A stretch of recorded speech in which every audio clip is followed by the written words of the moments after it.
Rabbi Avram Kalmanovich, a Rav in pre-war Europe and eventually one of the heads of the prestigious Mir Yeshiva. His acts of kindness always preceded him. He was responsible for the committee that was set up to help the many families and institutions across Europe. But it got to a point that the suffering was unbearable and there was very little to do. They needed money. Rav Kalmanovich came up with a brilliant idea. He decided to take the reward for one mitzvah that was waiting for him in the next world, let's say the tefillin he put on that day, and he would cash it in this world, asking Hashem that the monetary value of that mitzvah be received now and used to help the Jews throughout Europe.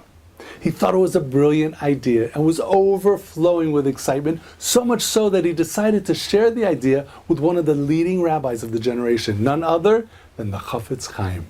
The Chafetz Chaim heard the idea and he started to laugh. Not because it was unrealistic to expect reward for every mitzvah that we do, but he said, how could you be paid for a mitzvah in this world? Each individual mitzvah is far too valuable. What did he mean? Let me give you an example. It's like going into a candy store to buy a gumball with a $2 million bill. Do you expect the owner to be able to give you change? Of course not. $2 million bills can't be used because their value is just too high.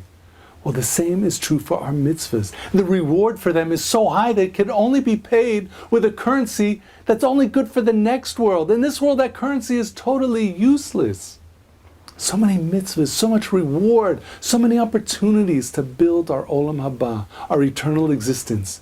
If only we can see beyond this mask of nature that covers up what we're really accomplishing with every single mitzvah that we do. If only we experience the enjoyment and the excitement each time instead of doing things out of habit and routine. Of course that would be a good thing, but some say that to get to that level of excitement is our goal and our whole purpose in this world. And it shouldn't be so hard if you think about it. I mean, if you came home from work and you just closed a $2 million deal in cash, well, you'd be excited. We just have to remind ourselves what we're doing. It says in this week's Parsha, Aaron HaKohen, Moshe's brother, is given the mitzvah of lighting the golden menorah every day in the temple. The Torah says, V'yas ken Aaron, and Aaron did. He lit the menorah just as Hashem told Moshe. Rashi explains that the word V'yas ken and Aaron did are telling us, Shalosh shina, he did without changing. No, wait a second. Is it possible to think that Aaron HaKohen, the righteous Aaron, would deviate from the command of Hashem? What does it mean that he did without changing? Listen to this. When someone does an action every day, day after day, he starts to do it out of habit, and he becomes emotionally detached from the action.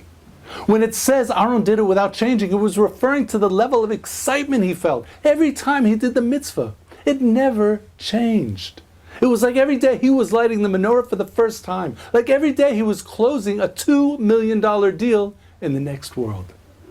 My friends, $2 million is nothing compared to what our mitzvahs are really worth.